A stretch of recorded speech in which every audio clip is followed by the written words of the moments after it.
everyone, it's Michael. I'm sorry I've been off the radar for a bit, but I have been in beautiful Cancun, Mexico enjoying my honeymoon. But if you're watching this video, that means I am back and ready to create more content. I'm back, you guys, and I am so happy to be home. Justin and I had the most fantastic time in Cancun. It was so beautiful. We had such a blast. But one of the things I'm discovering about myself is there's only so much inaction I can stand. So after about day 4 of laying on the beach, I was kind of like, well, what do I do now? So suffice to say, I'm so happy to be home, and I'm just so happy to be back and creating content. So I'm gonna jump back in today by creating a video all about repotting my Catasetum and incorporating some slow release plant food, and that's gonna be from Osmocote in a 14-14-14 solution. Now, I do want to explain why I'm repotting my Catasetum. It's just at the time it's getting very, very close to the point where I can resume watering. I'm not going to resume watering today, so you'll notice that there is no water present. But that being said, there is a couple of big oversights that I made when potting this one the first time. It's such a heavy feeder during its active growth season.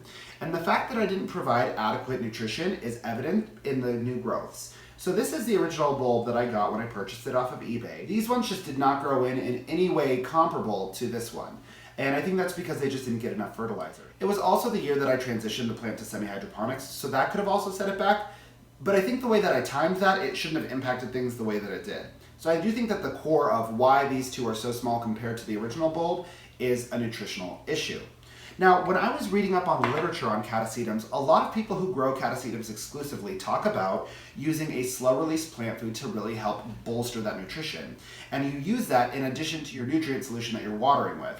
So most of the literature I read said incorporate 1 tablespoon of Osmocote per Orchid container. Now that being said, I do want to tread lightly. Miss Orchid girl Danny actually has a couple of videos where she incorporated some slow release fertilizer into her Catasetums and then kind of talked through some of the consequences of it being an excessive feed level. So I want to be diligent about not over fertilizing. I don't want to create any burn. So rather than doing the recommended 1 tablespoon, I'm only going to do about 1.5 teaspoons just to ease myself into this. If I find that it can take more and that everything goes great, I might up the dose. Because this will feed for about 4 months, so I could always revisit that a little bit further down the line. But as an introductory offer, I'm just going to start light. One of the other reasons that I'm repotting is, you guys, I can't believe I'm so silly to make this mistake, but I don't know if you can tell, but there's a beveled edge here on this container. And one of the oversights I made when I first started transitioning my orchids to semi-hydroponics was not considering the fact that, oh, well, if the root system gets expansive enough, I won't be able to get the plant out of the container. And this is really more problematic for plants that you'll handle more often. So my oncidiums, my intergenerics, things that I'm gonna repot regularly or divide regularly, those are gonna be more problematic. I don't really mind with things like my phals because once they're potted, they're potted. But this one is definitely going to need to be transitioned into a container that does not have a beveled edge, so I don't have to struggle to get anything out. So I have this guy here. I've gone ahead and pre-drilled the holes at 5.5 centimeters, which is a little higher than I usually do. But again, during active growth season, Catasetums are such voracious drinkers and feeders that I want to make sure that it has a large enough reservoir to pull water and nutrition from. The last things in my toolkit are just this little collecting bin, so when I dump out to repot, that's what I will put all the leca into, and also just a 1 teaspoon measuring spoon. So I'm gonna take you in closer and let's get started. You guys, look at the new growths. They are just at the point where I wanna make sure I get things repotted because they're putting down the new roots. I don't wanna interrupt the root growth, but the roots and the new growths themselves are not quite big enough for me to start watering.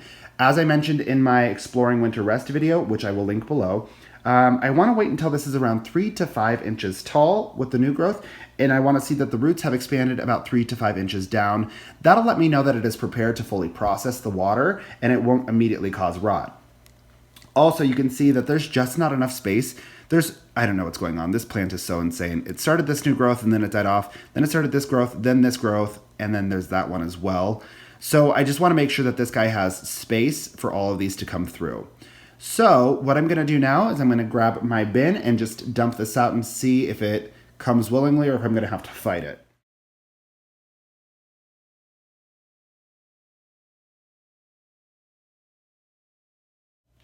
All right, you guys, so I'm gonna be extra diligent not to wrestle the leca away from any of the new root growth, but you can see the old root growth. It's kind of, it's whatever, you know, it's just not doing much of anything. It's not going anywhere. It feels kind of hollow and papery.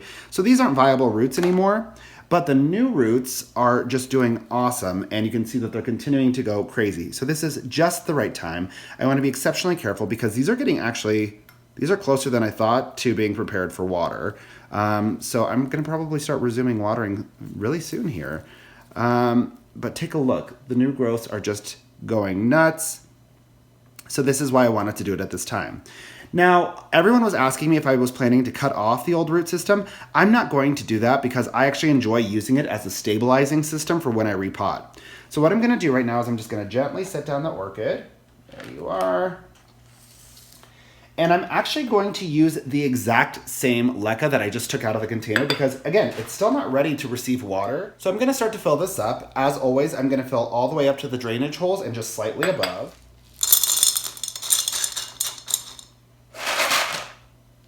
All right, so there we are. And now what I'm gonna do is I'm going to take my Osmocote and just put a little bit right on this bottom layer. And I'm going to take almost a full teaspoon, almost, maybe about 3/4 of the way full. And I'm just going to sprinkle that right into the leca.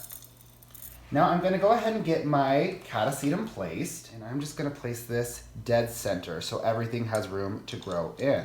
And I like exactly where this is hitting because just the top of the growths are just at the top of the container, which is prime territory, so that way they have space to grow out in every direction.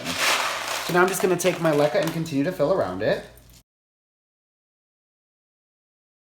Now again, I'm being extra gentle because I don't want to damage or hurt any of the new root growth. So now that it's stabilized with a little bit more leca, I'm going to take my measuring spoon, again, just shy of a full teaspoon, about 3/4 of the way, and I'm going to sprinkle a little more Osmocote all around. All right, now that that's been done, I'm gonna go ahead and continue to fill all the way up. All right, you guys, and that's it. That's all I'm going to do for this repot. I am not going to flush. I'm not going to add any distilled water. Again, I want to wait till the new growth comes in at around 3 to 5 inches. And I also want to see that the new roots are 3 to 5 inches long, so I am absolutely certain that they're able to process water. Now, a quick disclaimer here, you guys. This is the first time I'm trying this. I'm bringing you along on this journey so you can see how I'm experimenting to optimize my growth. This is not something I'm advising you do. This is not something I'm telling you is a surefire way to bolster growth. This is an experiment for me. This is something that I am trying to achieve better results so that the new growths don't come in looking as small as last year's. So I hope that's all clear. I hope that this has been helpful, and I will absolutely keep you posted on this process. As always, thank you so much for choosing to spend your time with me. I'm so happy to be back. If you have any questions, concerns, or feedback, go ahead and leave it in the comment section below. Don't forget to click subscribe and have a beautiful rest of your day. Bye.